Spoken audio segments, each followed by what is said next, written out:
Hey guys, AHP Gaming here. Welcome back to the channel. So Alliance Quest Season 5 has been announced. I'm a day late to uploading a video on it because I was working. So Kingpin's Conclave. So long Dormammu, long live the Kingpin. So yeah, basically Kabam Mike has sent this address out, and like as he rightly says, we've been facing Dormammu for well over a year. Now they did make a change when they moved out the Symbiotes for the Sentinels, and some people hated it and some people didn't mind and all that. I'm not going to get into that. But this is the first full refresh in over a year of Alliance Quest. So there's a load of different changes. We're going to quickly go down the list through all the announcements and talk about my opinion on what I think is good and maybe what I think could be a bit dodgy yet. We'll see. I'm not sure yet how things are going to look. So let's just take a quick read down through it and see what we think. A lot of you would have already seen this on other channels, but this is my opinion if you want to hear it anyway. So the biggest thing that I read from the alliance that I'm in multiple alliances. I have 4 accounts, as I've said multiple times. They're actually spread currently between 3 different alliances, so yeah, I'm well spread. So my top account is in a Map 5 alliance. That probably will now do like Map 6, Map 5, in the split BGs, and now my other alliance, the one I mostly run, is it was Map 4 because we had a couple of growing weaker guys, but those guys now can stay maybe Map 4, even go to Map 3 if they need to, but the core 20 guys will probably push to Map 5 or even higher down the road. So this is brilliant. They have brought in split battle groups. That's what I'm talking about. Something I think would have been desired from the start, but they're bringing it in for Season 5 and it is excellent. We will be able to pick a different map per battle group within the game. So Battle Group 1 can be doing Map 6, and if there's weaker guys down in Battle Group 3 who can't do it, they need to do Map 4 instead, or Map 5, or whatever. That's totally fine. Every alliance now gets to decide what map each group wants to do. Just giving you much more control over an alliance, and also stops putting pressure on the lower element of your alliance that maybe can't keep up with those guys who are maybe spending more money at the top of an alliance. And also, if you're friends in the group, there's no awkward moment of potentially kicking someone just because they can't keep up. If someone's inactive, that's different. We kick people for being inactive or for not communicating.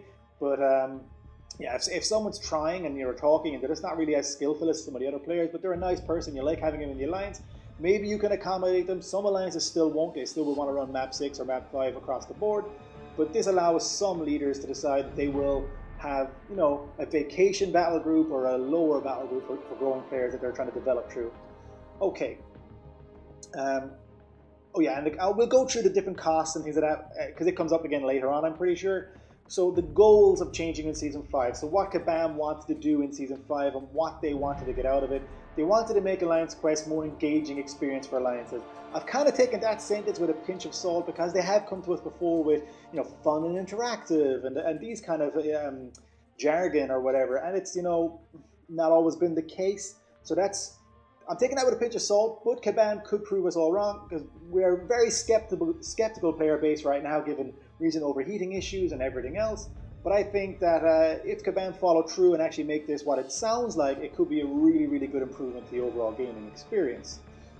They wanted to add more variety to the weekly Alliance quests, and they seem to have done that in a number of different ways lower down, and gets rid of the feeling of monotony and boredom. And definitely I would say that when I was fighting a Map 5 Alliance, I had my path that was assigned to me. The path has changed over the last year. My battle group has changed, depending on some players leaving and me maybe having to fill in on a path that someone else had been doing. But for the last couple of months, I was Section 1, Pat 1, the outer Cosmic Quest on the top. Section 2, Pat 1, the Bleed and Heal block path. So I've been that path for 3 or 4 months, maybe probably closer to 6 months. So yeah, it's boring. I've been on autopilot. I find the fights very, bog standard. I will always get through my path.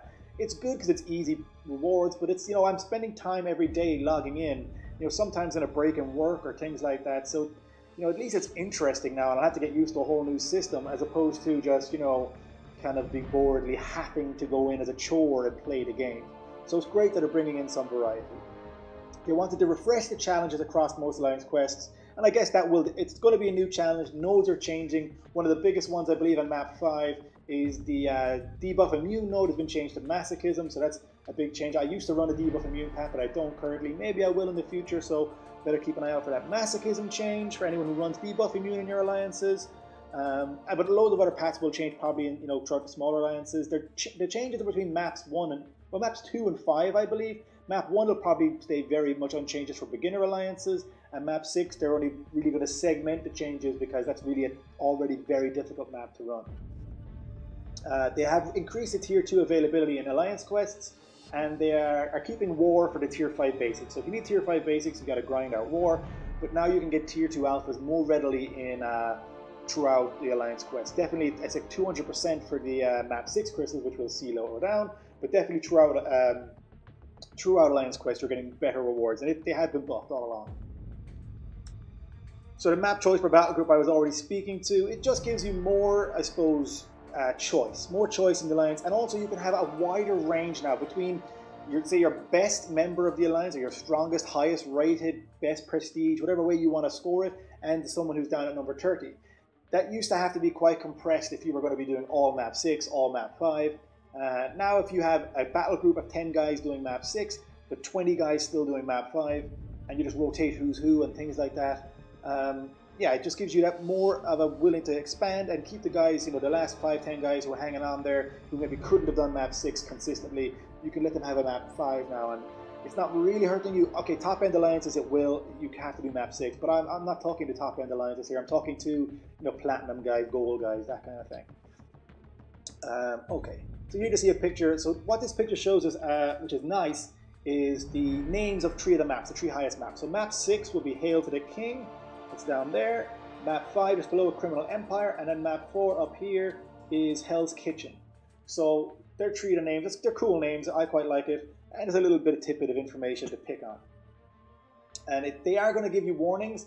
So if your alliance only had, this example is 4 members, and you were trying to do map 6, a map 5, and a map 5, spending a lot of treasury, they would tell you you should have at least 26 members. I would say 30 for that, but anyway, 26 members. And you only have 4, so you probably shouldn't try and do a map 6, a map 5, and a map 5. That's an extreme case, but it's good that they will give you this advice, like a recommended rating. Although, Kabam, you do need to really adjust those recommended ratings, because they are not appropriate, I find, in a lot of the event quests. They don't really match up to what you could bring in or what players will do. So yeah, but it's nice that they're trying a system to make it more, I suppose, user-friendly. So, rewards. Before, if your alliance ran map 5, you would get the map 5 rewards. And likewise for any other map you are running, 6, 4, 3, 2, 1.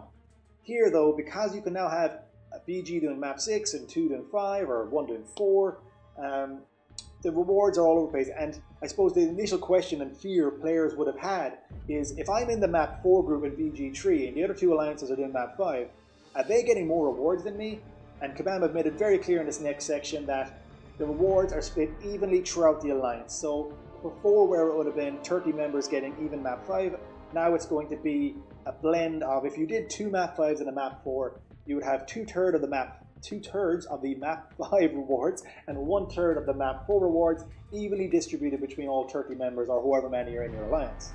So that's just really good. It just means that the people who are in that lower section and growing don't really miss out. They are being carried a little by the higher guys, and that's up to the higher guys to be okay with that in the alliance. Some alliances will say they don't want slackers, and that's per alliance. That's everyone's own alliance to manage. But it is nice that the feature is there that you can bring along guys who are growing, who are maybe skillful, but maybe they only started playing the game 6 months ago and they don't have a deep roster, so they can't really compete at a map 5, map 6 level. You can let them grind out map 4 while the rest of you are bulking through map 5 and map 6. They're getting better awards and ranking up their team faster, and then can get into a map 5 environment a lot quicker than they could have done by having to go down to a just map 4 or just map 3 alliance. So for that reason, it's a really, really good advantage for the growing and developing players. I know anyone watching this who is a top-end player, you're not happy with that possibly, because it means you didn't get that advantage when you were coming up through the game. But I mean, fair is fair. Let the guys come up. There has to be a bit of a handicap system come in the longer the game goes out there. Otherwise, the gap between new players and top-end players is just, it's getting bigger and bigger as time goes on.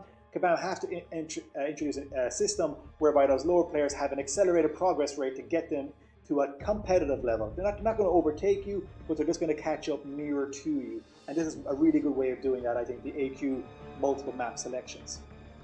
Okay, so we'll go down now. The map costs. So if you were going to run 3 map 5, let's use gold as an example, it would have cost you 800 gold in the past. Now they're breaking it down per battle group, and it's not exactly at 1/3, 1/3, 1/3. It's 25% for the first map. You add another 50% of the cost for the second battle group going in.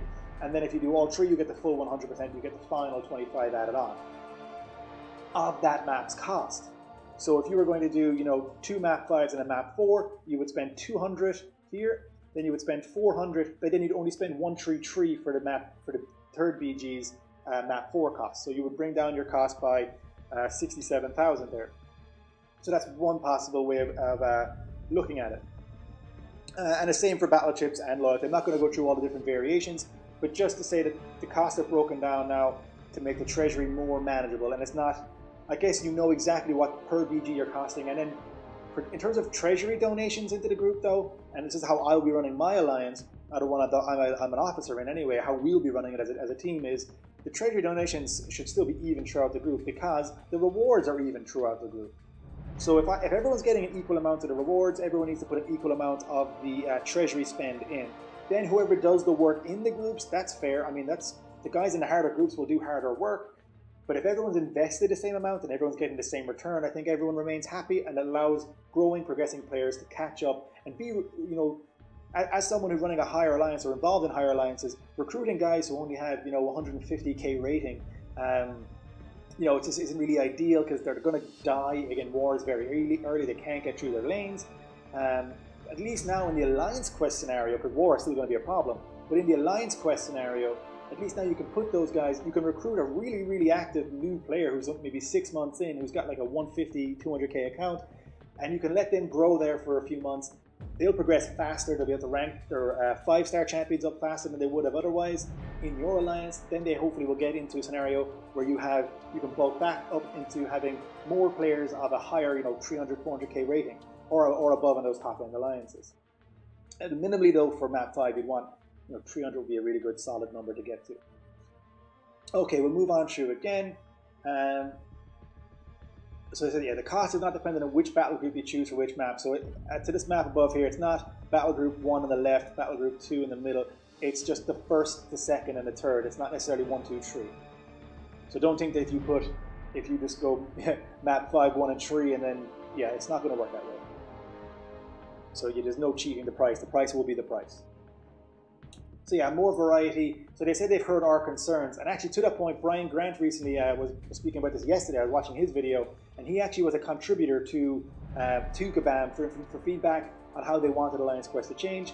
Just so you all know, I was not a contributor. I am not a influencer in that way just yet. Maybe in the future, but right now I am just an avid player like yourselves.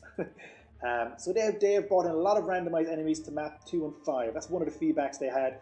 These enemies will not be on the buffed nodes, locally buffed and globally buffed, yes, but not the linked nodes. So anything with a purple line coming out of it, up to it, those champions will be set in stone. They will not change from day to day. However, random enemies throughout the map will now be randomized and will change from either day to day or week to week. They've said it's going to be quite like the mini bosses, so I imagine 1 week of Alliance Quest will have all the same enemies for that week, and then the next round of Alliance Quest is when the randomization occurs. That would be working just like how the mini bosses work.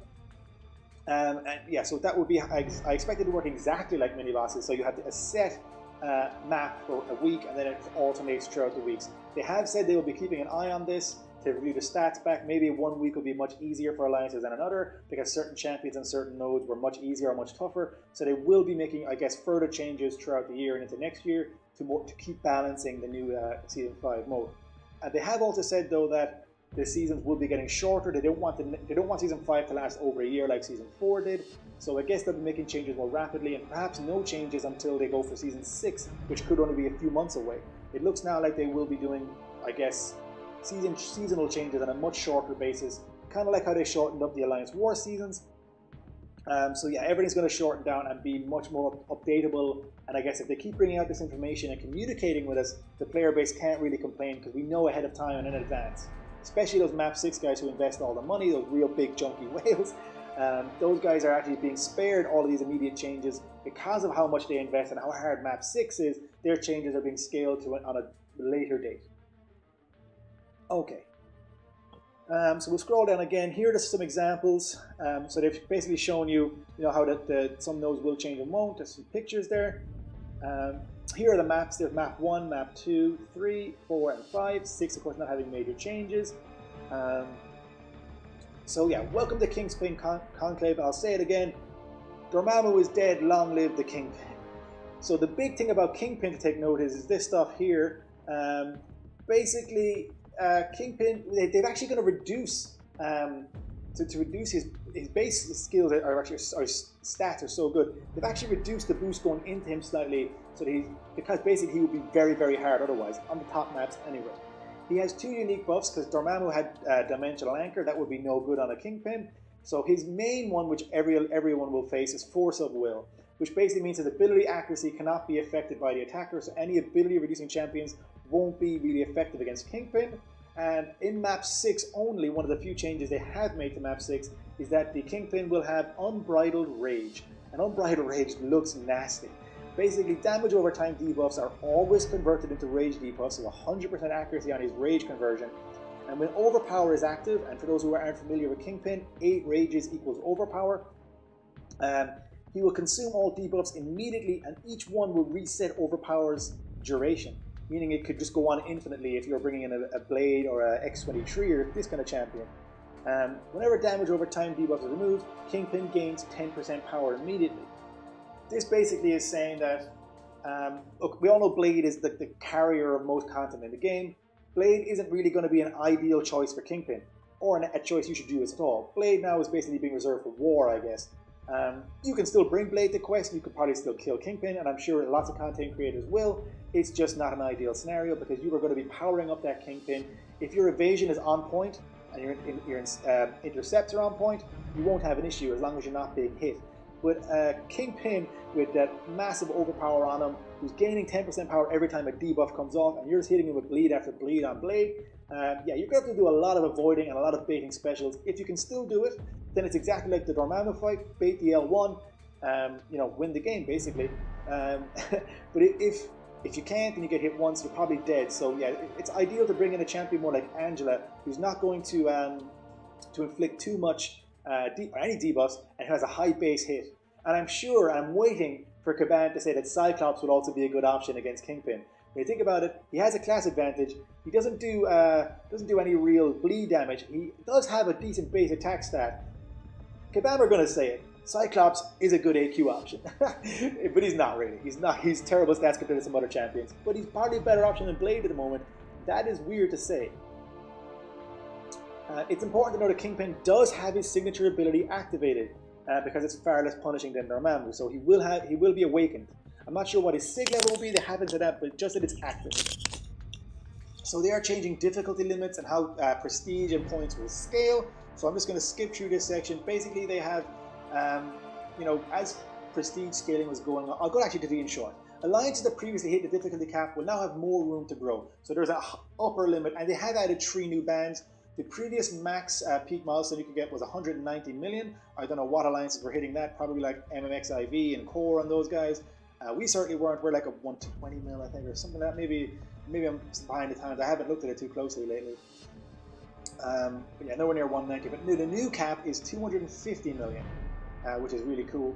Here's prestige scaling. So, there's so much information, so if you're watching this and you're getting thrown off, you're the same as me. I'm trying to keep all this information in. What I was saying at the start of this video is long since probably forgotten because there's just been so much to take in. So prestige scaling, for alliances at 5 and 6, it's really unchanged, map 5 and 6. If you were our map 1 to 4 alliance though, what this means is that the difficulty at day 1, it gets harder on day 2, harder on day 3, 4 and 5. Everyone's aware of that. However, the difference between the map 1 and day 1 and day 5 for maps 1 through 4 is now compressed, and those alliances will see less of a difficulty increase per day going towards day 5. For those alliances at the upper end doing map 5s and map 6s, no change. And here's what I was speaking about. Here is a peak milestones breakdown. You can see here at the top, 250, 225, and 200 million are the 2 new brackets above the previously max 190 mil. And you can see just how much glory you would get, how many map 6 crystals and how many map 5 crystals. We'll speak about the maps crystals in a while because they have been buffed and we'll get to them shortly. But there are 3 extra ones for those real top alliances to go for. Plus every of the lower grades that I believe has been buffed to give more of everything to everyone. So it's a positive. Season 5 so far positive across the board as far as I'm concerned. Okay, going straight into map crystals. So they do say here, and they make it in bold, please keep in mind, these are approximate values. They are going to either buff or nerf some of these values depending on if they feel that people are getting up too fast or too slow. I can't imagine they'll say people are going too slow because they are buffing the values regardless. But if they feel like they've gone too far, they might pull that back a little bit, which would be very like Kabam to do. However, for Map 6 crystals currently, they are saying there will be a 200% increase to your Tier 2 Alpha and your Tier 4 Basic Catalyst yield. For Map 5s, it's a 40% increase for Tier 4 Class and a 60% increase for T4B, and then so on and so forth. It's just buffed all the way throughout, unless you're a beginner alliance at Map 1 level, no change, you get nothing extra. So, defeating the purpose of what I said earlier about this being Kabam's way of accelerating your progress. If you're a brand new player at Map 1, you don't get that boost. Although, after about a week, you should probably be at Map 2 level anyway, let's be honest, minimum. And after a month, you should be at Map 3 or 4. So really, those lower maps, surely, unless you're like in a retired alliance where you just don't have the time for the game to play at a Map 5 level, you have an account that good, really the lower levels just aren't really worth playing. The glory store has been adjusted. I'm not going to go through it, but it has been adjusted. I believe it's favorable to the customers, to us, the players, so that the prices are now just more in our favor. You get more for less. So that, I believe, is a difference. I haven't read too much into that. But they are adjusted costs for Tier 2 Alphas, Tier 1 Alphas, and Tier 4 Basic, which is what everyone's really buying out of the store anyway. And then the rank rewards have been adjusted as well, and the biggest highlight there is that they have lowered the requirement for Tier 2 Alphas to go further down the brand. So you can see here now that Alliances 801 to 1200 will also get 500 Tier 2 Alpha fragments. I can't remember what the previous level was, but that is lower than it had been before, which is really cool. So it's for Alliances in the top 1200, which I believe we are. I'm certain we are, at least on one account. Yeah, Tier 2 Alphas are now a thing that you can get regularly, which is great. Obviously, those guys at the upper level are getting, you know, if you're the #1 alliance in this game, you're getting half a Tier 2 Alpha every single time, which is just nice. Yeah, no one of those guys have such great beefed up champions. This is just that list. So that really concludes it, guys. Kabam Mike just finishes off with asking people to get ready and concluding everything. There has been loads of information. So I'm just going to try and summarize as best I can without scrolling all the way back to the top and going through everything again. You can now select a map difficulty per battle group. That's the biggest highlight for me. You are getting increased rewards from your map crystals. You're getting more map crystals more consistently. The glory you get, which I don't know if it's been buffed, maybe it's the same, but you can get more items for your glory. You're getting better value for your glory. There's just an increased progression system for players who can maybe join higher alliances that are just have gaps. So if you have currently 25 players and you can't find 5 more, maybe you'll now widen your search net to players who you wouldn't have previously wanted to bring in because they wouldn't have been capable. Now you can bring them in, fill the third battle group on a lower map level, and just grind through, let those guys grow, and hopefully if they're good active players and they don't leave your alliance 2 minutes later, you actually will end up eventually after a few weeks or months buffing out the third end of your alliance and actually having a group that could progress to a higher map level with like the rest of the alliance. So many good things. Changing out Dormammu for Kingpin. I could autopilot Dormammu. I could one-shot him. Luke Cage was so good against him. Red Hulk so good against him. I could one-shot him with loads of different champions. So I'll miss Dormammu for that one reason, that I figured him out. I could bait him very comfortably. Very rarely got beaten by him. So Kingpin will be tough. I don't like Kingpin in war defense when I find him. So I'm assuming the Alliance Quest boss will be difficult. But not unbeatable, and I'm sure there are champions out there like a Cyclops who will be very good against them. That's not my opinion. Kabam think that. So thanks for watching, guys. This video's probably gone on longer than I wanted it to, but that's just a very not brief summary of what's coming in Alliance Quest Season 5, which will be launching in September. I'm looking forward to it. Can't wait to see the changes. Hope you are too. See you all in the next video.